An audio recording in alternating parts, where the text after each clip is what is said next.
A comunicação vai muito além da fala. Existem as gesticulações, existem a postura, como que a pessoa está vestida, tudo isso impacta na nossa comunicação, tudo isso comunica. E hoje a gente está aqui com dois especialistas da área, o Franco, que é professor de oratória, palestrante, já foi tímido e vai nos ensinar como a gente pode perder essa timidez e medo de falar em público, e a Carol Moura, que é fonoaudióloga e também traz dicas muito importantes para a gente. Sejam muito bem-vindos à Escola Judicial do Tribunal de Justiça do Estado de Goiás, a EJUG.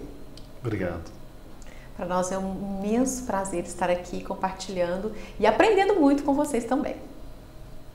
A EJUG agradece muito a participação da Carol Moura e do Franco Júnior aqui no nosso podcast hoje. Eu quero agradecer ao convite. Toda vez que o pessoal da EJUG me convida para que cá venha e fale sobre comunicação, eu venho com muita alegria, porque a comunicação transformou a minha vida.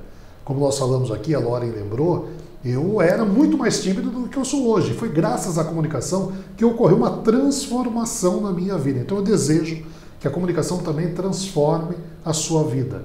E hoje, muito mais feliz, porque eu estou ao lado de Carol Moura, que é alguém que eu respeito, admiro, filha da terra, filha de Goiás, né, mora há muito tempo aqui em Goiás, referência brasileira, e hoje nós conversamos, né, batemos papo aqui sobre comunicação. Muito obrigado.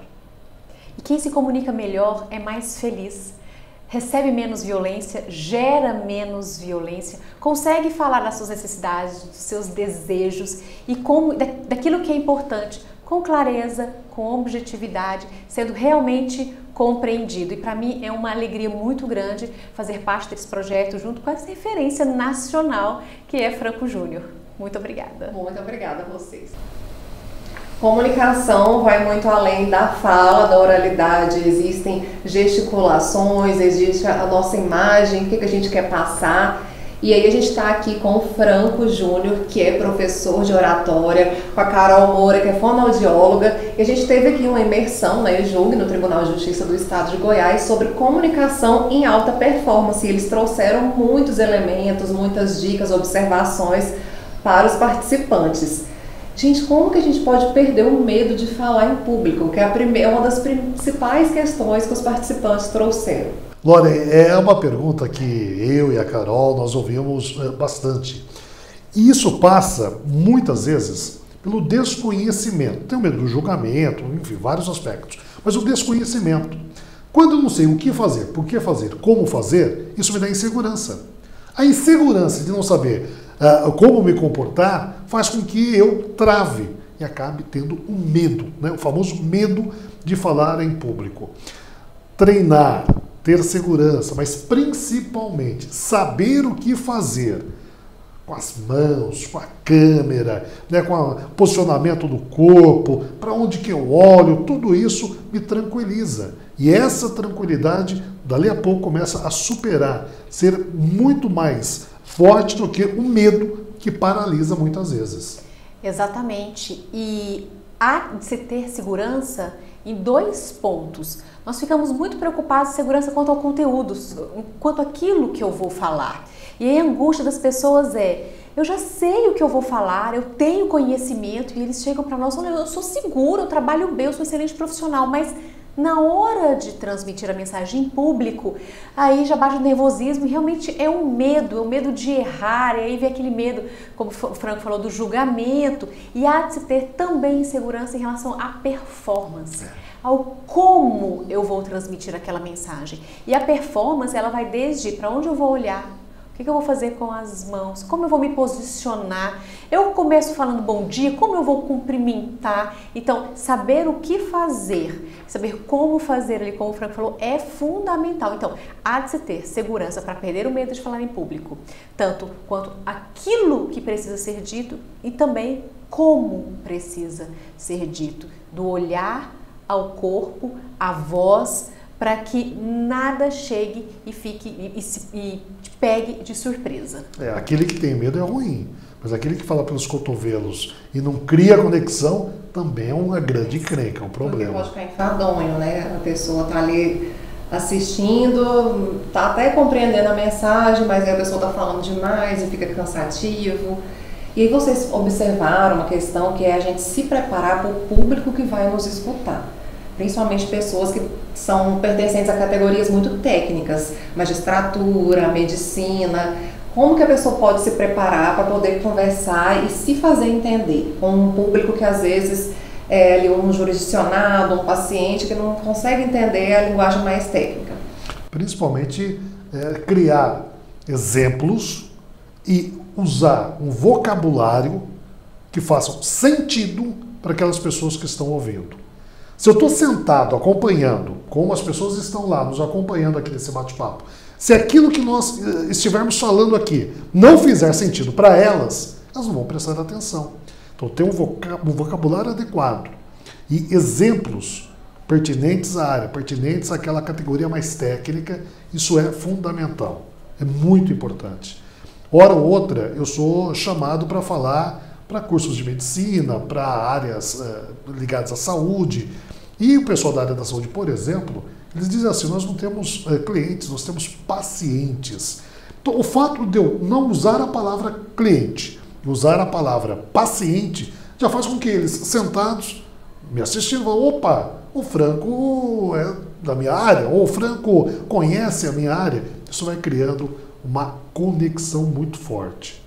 É o que tecnicamente, né, Carol, nós chamamos de rapport, que é a identificação com aqueles que estão nos ouvindo. E há uma angústia também, mais uma vez eu uso a palavra angústia, porque esses profissionais, tanto como você disse da medicina, quanto também do direito, há muitos termos técnicos, e eu venho da área da saúde, há muitos termos técnicos, e nós somos acostumados a falar esses termos técnicos, e as pessoas não conseguem compreender. Como? Eu preciso usar o termo técnico e eu preciso também me fazer compreender para os outros. O que nós, esses profissionais que precisamos utilizar desse vocabulário mais técnico, pode fazer? Falar o técnico e explicar o que ele significa.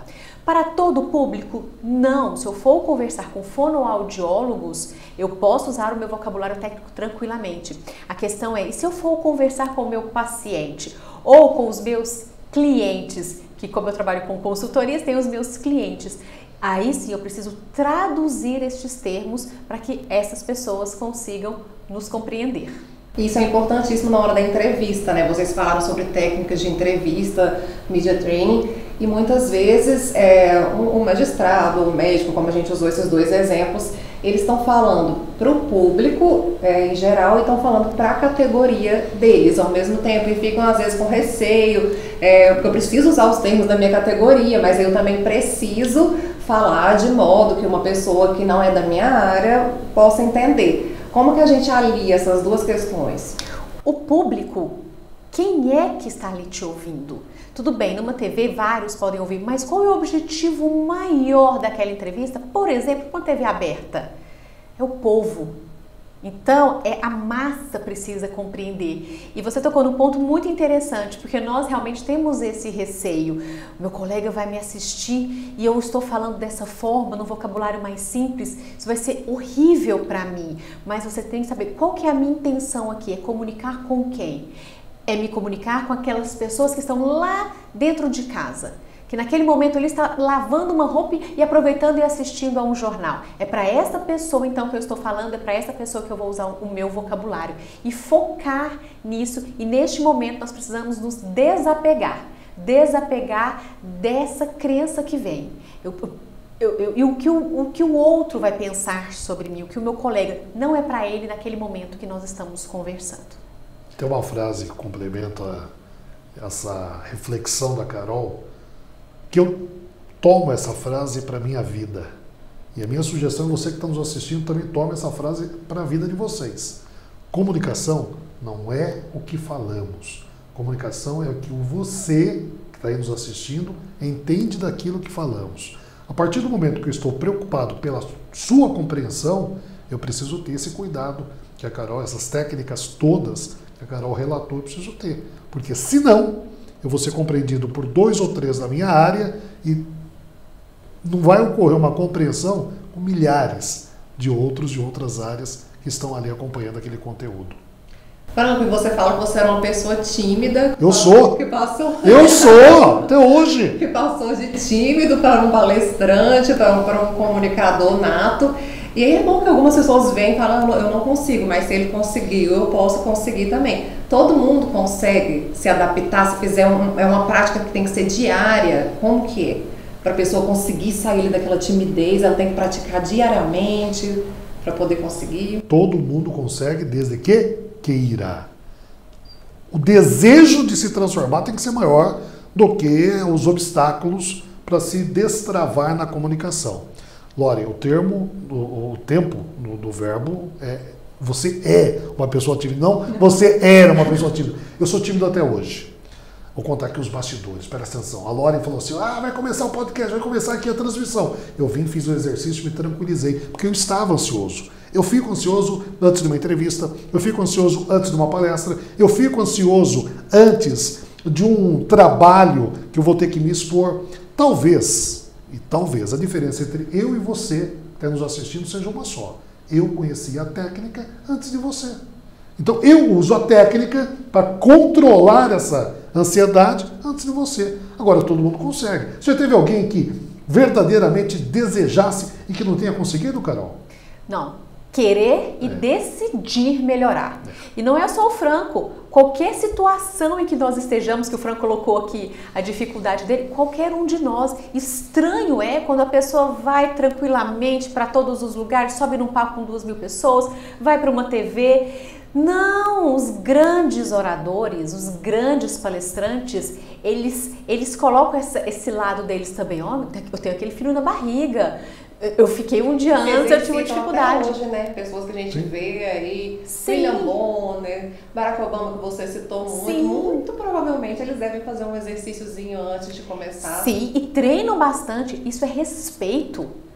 Esse frio na barriga é até um respeito, eu estou respeitando, a gente vai com mais cuidado, mais em alerta. Então o problema não é o que a gente sente, mas o quanto ele nos paralisa. Eu não vou porque eu estou com medo, eu não vou porque eu não quero me expor. E é aí que mora o perigo. Então eu vou, e tem uma frase que eu falava e hoje eu não falo mais, ela é muito perigosa. Tá com medo? Vai e vai mesmo. Vai de qualquer jeito. Tá com medo? Vai com medo mesmo. Com medo. Cuidado! Porque se você for com medo sem estar preparado, não vai dar certo. Eu estou com medo, eu conheço o meu medo, por isso a comunicação consciente ela é fundamental. Eu conheço este ambiente, me coloca medo, o que eu preciso fazer? Tarefa de casa. Eu preciso me preparar, eu preciso treinar, praticar, trabalhar ali com tudo aquilo que está sob o meu controle e aí sim eu vou. Então o medo não pode me paralisar, mas se eu for só pensando, eu vou de qualquer jeito, provavelmente não vai dar certo. E é mais um trauma aí. Então, tá com medo? Prepare, treine e aí sim, aí vai. E como que a gente pode preparar o tom de voz para poder falar com aquele público específico, para passar a comunicação, a mensagem que a gente deseja naquele momento? A voz, ela precisa estar harmônica com a situação. Então, qual que é a mensagem que eu quero passar? É uma mensagem alegre? É uma mensagem para cima? É uma mensagem de entusiasmo ou não? Ou é uma mensagem triste, pesada, densa, séria? E aí, vocês percebem que eu não mudo apenas o tom da minha voz, a minha articulação, a minha expressão facial, velocidade de fala, volume de voz. O conhecimento destes aspectos é fundamental. Essas informações são fundamentais para que eu tenha ferramentas. Então, agora eu quero passar entusiasmo. Eu não posso ir com uma voz monótona. Eu não vou atrair o público. Então, eu tenho de ir com uma voz mais para cima. Para isso, eu tenho que ter esse conhecimento, para não deixar só com instinto. Porque muitas vezes é instintivo. Agora, há também aqueles momentos em que eu preciso usar a minha voz profissionalmente e que eu preciso fazer exercícios de dicção, como nós fizemos, de respiração, como nós fizemos também. E isso quando é uma prática diária de voz, de qualidade de voz e de tom de voz. Quando é uma prática diária, é como uma academia que nós vamos todos os dias.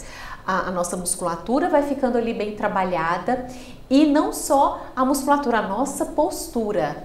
Então, é músculo, nós precisamos trabalhar, mas sempre ali a necessidade, o desejo e a decisão de mudar. E qualquer pessoa que tem esse desejo, esta vontade, elas conseguem. Então eu dei até o meu exemplo, eu sempre falei muito rápido, atropelava as palavras. Se eu não tivesse partido para o processo, eu jamais estaria aqui podendo dar uma entrevista, conversar com vocês, dar uma palestra, como eu faço regularmente. Franco, e nesse ponto, os gestos de mão também são muito importantes, complementa, né? Tudo um conjunto. Às vezes a gente não sabe onde colocar as mãos, ou as mãos podem dar sinal de nervosismo, de despreparo. Tem algumas dicas práticas para passar para as pessoas? Tem, principalmente, veja, toda vez que nós estamos conversando, as pessoas compreendem aquilo que está sendo falado por 3 aspectos: as palavras, a voz e os gestos. É essa tríade que faz com que a compreensão seja maior ou menor. E é muito legal, porque eu sei que o pessoal do Direito e Cultura, de maneira fundamental, de maneira majoritária, são pessoas, obviamente, ligadas ao direito que estão nos assistindo. E a profissão da magistratura, do direito, exige, requer alguns cuidados extras. Essa questão da voz que a Carol muito bem coloca é fundamental para vocês na área do direito, porque a voz está diretamente ligada com a credibilidade, com a segurança. Aí, além da voz, você me pergunta, Lore, e os gestos? Os gestos, ó, olha aqui, tá olhando? Ó, toda vez que eu faço um gesto, eu dou 2 chances das pessoas entenderem o que eu estou falando, porque entende pela audição e entende pela visualização. Você me pede dicas. Eu vou dar 2 dicas e a Carol depois também vai dar 2 dicas. Ó, a primeira linha. Faça gestos entre o queixo e a cintura, nessa região. Se você estiver em pé, cuidado com fazer os gestos muito abaixo da linha da cintura. Senão a pessoa vai ficar olhando os gestos, você, a fisionomia. Os gestos, você, a fisionomia. Sabe o que vai acontecer daqui a pouco? A pessoa se dispersa. Porque tem que ficar vendo muitos pontos diferentes. Então traga os gestos para esta região aqui. Dica 2. Essa aqui, ó, gesticule. Tem gente que fala o tempo todo, imóvel, parado. Já pensou? Fala parado, não coloca emoção na voz e ainda quer que os outros prestem atenção nele ou nela. Não dá. Então são essas 2 dicas principais que você tem que colocar na tua cabeça e fazer toda vez que você estiver falando na frente de pessoas ou na frente de uma câmera. Agora é minha vez das 2 dicas. Uma dica, cuidado para não ficar mexendo nos anéis, se encolhendo, se esfregando, porque transmite para o outro que você está desconfortável e você está se escondendo, querendo se esconder. Então, cuidado com esses anéis, pulseiras, isso, relógio. E também cuidado na hora de ficar passando a mão nos cabelos, na barba e os gestos involuntários. Esses gestos que a gente faz e que nós nem percebemos que fazemos, mas na hora que nós nos assistimos numa gravação, ai, por que eu fiquei com a mão o tempo todo dessa forma? Então, essas são as 2 dicas. E para a gente encerrar, um dos grandes problemas que muitas pessoas têm são os vícios de linguagem. O que a gente pode fazer para evitar esses vícios, para aprender a falar sem esses vícios? Primeiro ponto é conscientizar-se de que você tem um vício de linguagem. Primeiro ponto, você precisa identificar qual é o seu vício de linguagem. É o né? É o tá? É o entendeu? Ou palavras até bonitas, muitos advérbios, realmente, verdadeiramente, porque as pessoas vão ludibriando. E acreditam que isso não é um vício. Tudo aquilo que é feito de maneira repetida e de maneira que você não consegue controlar é um vício e ele deixa a fala suja, empobrece. Então, enriqueça o seu vocabulário, porque quando fugir uma palavra, você rapidamente consiga ali resgatar uma outra palavra, um sinônimo para colocar ali. E um segundo ponto muito interessante, não tenha medo do silêncio. Como eu fiz aqui agora. Necessária. Exatamente. Não precisa ficar preenchendo esses momentos em que a pausa é necessária, até para dar tempo para o outro. Não fique preenchendo com ruídos. Isso suja a sua comunicação e vai criando barreiras na sua comunicação. Quer acrescentar alguma coisa? Eu quero dizer que o vício de linguagem quando não é trabalhado, ele se torna o maior ladrão da atenção das pessoas. Quando você exagera nos vícios de linguagem, as pessoas começam inclusive a contar mentalmente quantas vezes você está repetindo aquela palavra, repetindo aquela expressão. Ao final, eles se lembrarão quantas vezes você repetiu a palavra e não se lembrarão daquilo que você disse, da mensagem. Verdade. Tipo assim, a comunicação tipo é algo que, tipo assim, acaba prejudicando, porque tipo, o vício de linguagem, tipo assim, terrível. Quem que é o Franco? Ah, é aquele cara que dá uma palestra e fica falando né o tempo todo. Exatamente, embarca, isso marca, de uma maneira negativa. É. Verdade, gente. Muito obrigada pela participação de vocês.